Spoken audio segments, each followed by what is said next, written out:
नमस्कार दोस्तों, स्वागत है आप सबका अपने YouTube channel Gurukul success academy में। तो दोस्तों, आज आप लोगों के लिए एसएससी एमटीएस हवलदार 2023 के लिए जीके जीएस की क्लास लेकर आया हूं। यह क्लास एसएससी एमटीएस हवलदार 2023 के लिए बहुत ही महत्वपूर्ण होने वाली है। तो दोस्तों, इसी प्रकार से डेली क्लासेस पाने के लिए चैनल को फटाफट सब्सक्राइब कर लो और बेल आइकन को प्रेस कर दो। तो दोस्तों, वीडियो शुरू करते हैं। भारत के संपूर्ण उत्तरी मैदान में किस प्रकार की मिट्टी पाई जाती है? तो भारत के संपूर्ण उत्तरी मैदान में जलोढ़ मिट्टी पाई जाती है। ऑप्शन नंबर 20 का सही आंसर होगा जलोढ़ मिट्टी पाई जाती है। आगे बढ़ते और अगला प्रश्न है, मध्य प्रदेश का शिवपुरी राष्ट्रीय पार्क किसके लिए प्रसिद्ध है? तो मध्य प्रदेश का शिवपुरी राष्ट्रीय पार्क बाघ और हाथी के लिए प्रसिद्ध है। ऑप्शन नंबर इसका ये सही आंसर होगा बाघ और हाथी के लिए प्रसिद्ध है। आगे बढ़ते और अगला प्रश्न है, भारत में चंदन की लकड़ी के लिए कौन सा राज्य प्रसिद्ध है? तो कर्नाटक। ऑप्शन नंबर सी इसका सही आंसर होगा भारत में चंदन की लकड़ी के लिए कर्नाटक राज्य प्रसिद्ध है। आगे बढ़ते और अगला प्रश्न है, कर्नाटक में स्थित बहुउद्देशीय नदी परियोजना कौन सी है? तो कर्नाटक में तुंगभद्रा बहुउद्देशीय नदी परियोजना स्थित है। ऑप्शन नंबर 20 का सही आंसर होगा तुंगभद्रा नदी परियोजना जो है कर्नाटक राज्य में स्थित है। आगे बढ़ते और अगला प्रश्न है, हैदराबाद एवं सिकंदराबाद के बीच कौन सी झील स्थित है? तो हैदराबाद एवं सिकंदराबाद के बीच हुसैन सागर झील स्थित है। ऑप्शन नंबर डी इसका सही आंसर होगा हुसैन सागर झील स्थित है। आगे बढ़ते और अगला प्रश्न है, कृष्णराज सागर जलाशय किस नदी पर बनाया गया है? तो कावेरी नदी पर। ऑप्शन नंबर सी इसका सही आंसर होगा कृष्णराज सागर जलाशय कावेरी नदी पर बनाया गया है। आगे बढ़ते और अगला प्रश्न है, निम्नलिखित में से कौन सा भारतीय शहर नदी के तट पर स्थित नहीं है? तो भोपाल जो है वो नदी के तट पर नहीं स्थित है। ऑप्शन नंबर सी इसका सही आंसर होगा। आगरा जो है यमुना नदी के किनारे स्थित है। भागलपुर और कानपुर जो है गंगा नदी के तट पर स्थित है। भोपाल जो है वो किसी नदी के तट पर नहीं स्थित है। आगे बढ़ते और अगला प्रश्न है, निम्नलिखित में से कौन से भारतीय राज्य में प्रातः काल में सूर्य की किरणें सबसे पहले पड़ती हैं? तो अरुणाचल प्रदेश में। ऑप्शन नंबर डी इसका सही आंसर होगा अरुणाचल प्रदेश में सूर्य की किरणें सबसे पहले पड़ती हैं। आगे बढ़ते और अगला प्रश्न है, हैवेलॉक द्वीप का नया नाम क्या है? तो हैवेलॉक द्वीप का नया नाम स्वराज द्वीप है। ऑप्शन नंबर सी इसका सही आंसर होगा स्वराज द्वीप है। आगे बढ़ते और अगला प्रश्न है, निम्नलिखित में से कौन सा राज्य पहले नेफा के नाम से जाना जाता था? तो अरुणाचल प्रदेश। ऑप्शन नंबर 20 का सही आंसर होगा अरुणाचल प्रदेश का पुराना नाम नेफा है। आगे बढ़ते और अगला प्रश्न है, निम्नलिखित में से किस रेगिस्तान में अत्यधिक मात्रा में स्वर्ण भंडार पाया जाता है? तो मंगोलिया। ऑप्शन नंबर इसका सी सही आंसर होगा मंगोलिया के रेगिस्तान में अत्यधिक मात्रा में स्वर्ण भंडार पाया जाता है। आगे बढ़ते और अगला प्रश्न है, झूम खेती भारत के किस क्षेत्र में की जाती है?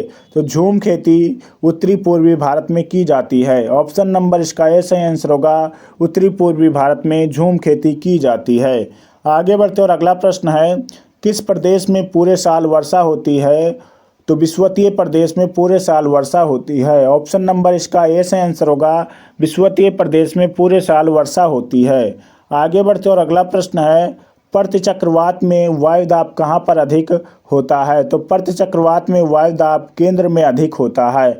ऑप्शन नंबर इसका ए सही आंसर होगा केंद्र में अधिक होता है। आगे बढ़ते और अगला प्रश्न है, निम्नलिखित में से कौन से स्थानीय हवा को डॉक्टर वायु को भी कहा जाता है?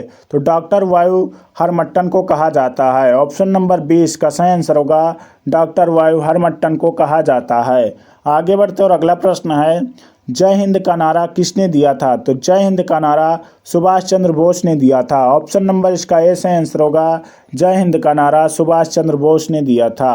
आगे बढ़ते और अगला प्रश्न है, वर्ष 1947 के बाद निम्नलिखित में से किस राज्य को भारत संघ में सैनिक कार्यवाही द्वारा बलपूर्वक मिलाया गया है?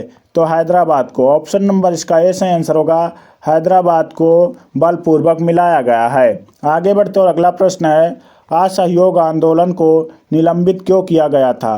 तो असहयोग आंदोलन को चौरी चौरा में हुए हिंसक घटना के कारण निलंबित किया गया था। ऑप्शन नंबर सी इसका सही आंसर होगा चौरी चौरा में हुए हिंसक घटना के कारण असहयोग आंदोलन को निलंबित किया गया था।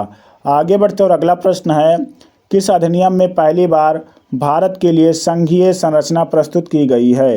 तो ऑप्शन नंबर सी इसका सही आंसर होगा 1935 के अधिनियम में। ऑप्शन नंबर सी इसका सही आंसर होगा 1935 के अधिनियम में भारत के लिए पहली बार संघीय संरचना प्रस्तुत की गई थी। आगे बढ़ते और अगला प्रश्न है, राष्ट्रीय शोक दिवस कब मनाया जाता है? तो राष्ट्रीय शोक दिवस बंगाल विभाजन लागू होने के दिन मनाया जाता है।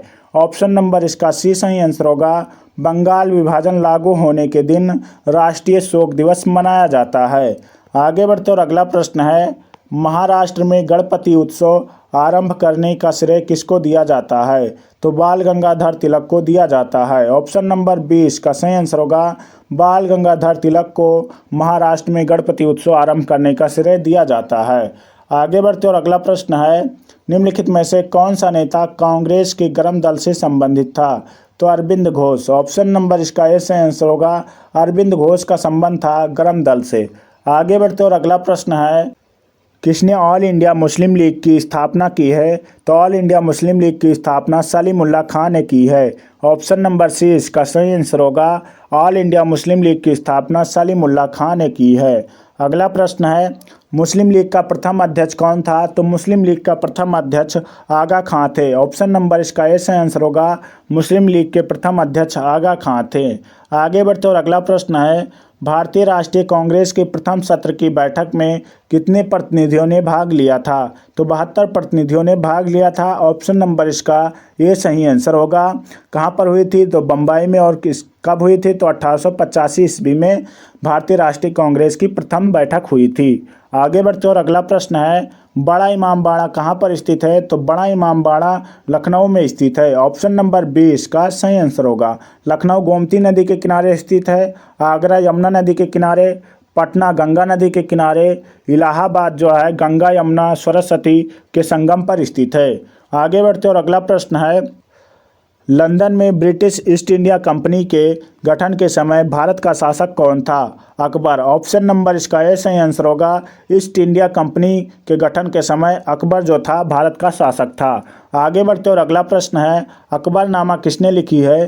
तो अकबरनामा अबुल फजल ने लिखी है। ऑप्शन नंबर 20 का सही आंसर होगा, अबुल फजल ने लिखी है। और गुलबदन बेगम ने क्या लिखा है? तो हुमायूंनामा गुलबदन बेगम ने लिखा है। आगे बढ़ते और अगला प्रश्न है, मराठा राज का दूसरा संस्थापक किसे कहा जाता है? तो मराठा राज का दूसरा संस्थापक बालाजी विश्वनाथ को कहा जाता है। ऑप्शन नंबर इसका 20 सही आंसर होगा, बालाजी विश्वनाथ को मराठा राज का दूसरा संस्थापक कहा जाता है। दोस्तों, वीडियो में आगे बढ़ने से पहले आप लोगों से एक प्यारा सा रिक्वेस्ट है कि चैनल पर नए हो तो प्लीज़ चैनल को सब्सक्राइब कर लो, और अगर वीडियो अच्छी लगे तो प्लीज़ वीडियो को लाइक और अपने दोस्तों तक शेयर कर देना। अगला प्रश्न है, उत्तर गुप्त युग में जो विश्वविद्यालय प्रसिद्ध हुआ वह कौन था? तो नालंदा विश्वविद्यालय था। ऑप्शन नंबर 20 का सही आंसर होगा। वर्तमान में कहाँ पर है? तो बिहार राज्य में है। आगे बढ़ते और अगला प्रश्न है, निम्नलिखित में से कौन भारत के राष्ट्रपति के चुनाव में भाग नहीं लेता है? तो विधान परिषद जो है भाग नहीं लेता है। ऑप्शन नंबर डी इसका सही आंसर होगा। आगे बढ़ते और अगला प्रश्न है, सुंदरवन राष्ट्रीय उद्यान किस राज्य में स्थित है? तो सुंदरवन राष्ट्रीय उद्यान पश्चिम बंगाल राज्य में स्थित है। ऑप्शन नंबर सी इसका सही आंसर होगा। आगे बढ़ते और अगला प्रश्न है, राज्यसभा में सीटों की अधिकतम संख्या कितनी हो सकती है? तो राज्यसभा में सीटों की अधिकतम संख्या 250 हो सकती है। ऑप्शन नंबर इसका ए सही आंसर होगा, 250 हो सकती है। आगे बढ़ते और अगला प्रश्न है, फतेहपुर सीकरी का निर्माण किसने करवाया था? तो फतेहपुर सीकरी का निर्माण अकबर ने करवाया था। ऑप्शन नंबर इसका ए सही आंसर होगा, अकबर ने करवाया था। आगे बढ़ते और अगला प्रश्न है, राज्यसभा के सदस्यों के लिए न्यूनतम आयु क्या होनी चाहिए? तो राज्यसभा के सदस्यों के लिए न्यूनतम आयु 30 वर्ष होनी चाहिए। ऑप्शन नंबर सी इसका सही आंसर होगा, 30 वर्ष होनी चाहिए।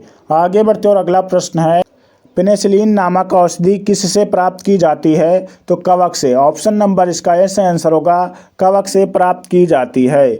आगे बढ़ते और अगला प्रश्न है, लोकसभा का नेता कौन होता है? तो लोकसभा का नेता प्रधानमंत्री होता है। ऑप्शन नंबर 20 का सही आंसर होगा, लोकसभा का नेता प्रधानमंत्री होता है। आगे बढ़ते और अगला प्रश्न है, इंदिरा गांधी नहर मुख्य रूप से भारत के किस राज्य में है? तो इंदिरा गांधी नहर जो है मुख्य रूप से राजस्थान राज्य में है। ऑप्शन नंबर ए इसका सही आंसर होगा, राजस्थान राज्य में है। आगे बढ़ते और अगला प्रश्न है, उच्चतम न्यायालय के न्यायाधीशों की सेवानिवृत्ति की आयु क्या है? तो उच्चतम न्यायालय के न्यायाधीशों की सेवानिवृत्ति की आयु जो है 65 वर्ष है। ऑप्शन नंबर इसका ए सही आंसर होगा, 65 वर्ष है। आगे बढ़ते और अगला प्रश्न है, भारत में किस मिट्टी का विस्तार सबसे अधिक है? तो भारत में जलोढ़ मिट्टी का विस्तार सबसे अधिक है। ऑप्शन नंबर 20 का सही आंसर होगा, भारत में जलोढ़ मिट्टी का विस्तार सबसे अधिक है। आगे बढ़ते और अगला प्रश्न है, उपराज्यपाल की नियुक्ति कौन करता है? तो उपराज्यपाल की नियुक्ति राष्ट्रपति करते हैं। ऑप्शन नंबर इसका ए सही आंसर होगा, राष्ट्रपति करते हैं। आगे बढ़ते और अगला प्रश्न है, सुगौली की संधि कब हुई थी? तो सुगौली की संधि 1816 ईस्वी में हुई थी। ऑप्शन नंबर 20 का सही आंसर होगा, सुगौली की संधि 1816 ईस्वी में हुई थी। आगे बढ़ते और अगला प्रश्न है, भारत के किस राज्य में महिला मुख्यमंत्री कभी नहीं हुई? तो महाराष्ट्र राज्य में आज तक महिला मुख्यमंत्री कभी नहीं हुई। ऑप्शन नंबर डी इसका सही आंसर होगा। आगे बढ़ते और अगला प्रश्न है, बलवंत राय मेहता समिति का गठन किस वर्ष किया गया? तो बलवंत राय मेहता समिति का गठन 1957 में किया गया। ऑप्शन नंबर 20 का सही आंसर होगा, 1957 ईस्वी में किया गया। आगे बढ़ते और अगला प्रश्न है, भारत में स्वतंत्रता के बाद प्रथम आम चुनाव कब संपन्न कराया गया? तो 1952 ईस्वी में। ऑप्शन नंबर सी इसका सही आंसर होगा, 1952 ईस्वी में प्रथम आम चुनाव संपन्न कराया गया। आगे बढ़ते और अगला प्रश्न है, सिलिकॉन क्या है? तो सिलिकॉन जो है अर्धचालक है। ऑप्शन नंबर 20 का सही आंसर होगा, सिलिकॉन एक अर्धचालक है। आगे बढ़ते और अगला प्रश्न है, भूमि सुधार किस सूची के अंतर्गत आता है? तो भूमि सुधार जो है वो राज्य सूची के अंतर्गत आता है। ऑप्शन नंबर सी इसका सही आंसर होगा, भूमि सुधार राज्य सूची के अंतर्गत आता है। एक धारावाही चालक संबंधित है। तो एक धारावाही चालक जो है वो विद्युत चुंबकीय क्षेत्र से संबंधित है। ऑप्शन नंबर इसका सी सही आंसर होगा, एक धारावाही चालक विद्युत चुंबकीय क्षेत्र से संबंधित है। आगे बढ़ते और अगला प्रश्न है, इलेक्ट्रॉन वाहन करता है। तो दोस्तों इलेक्ट्रॉन जो है वो 1 यूनिट ऋण आवेश वाहन करता है। ऑप्शन नंबर इसका ए सही आंसर होगा, इलेक्ट्रॉन पर 1 यूनिट ऋण आवेश होता है। आगे बढ़ते और अगला प्रश्न है, निम्नलिखित में से कौन सा धातु विद्युत का सुचालक है? तो विद्युत का सुचालक ग्रेफाइट है। ऑप्शन नंबर 20 का सही आंसर होगा, विद्युत का सुचालक ग्रेफाइट है। दोस्तों अगर वीडियो अच्छी लगी हो तो प्लीज़ वीडियो को लाइक कर दो और अपने दोस्तों तक शेयर कर दो। चैनल पर नए हो तो प्लीज़ चैनल को सब्सक्राइब कर लो। पूरा वीडियो देखने के लिए बहुत बहुत धन्यवाद आप लोगों का। मिलते हैं अगली वीडियो में, तब तक के लिए जय हिंद, जय भारत।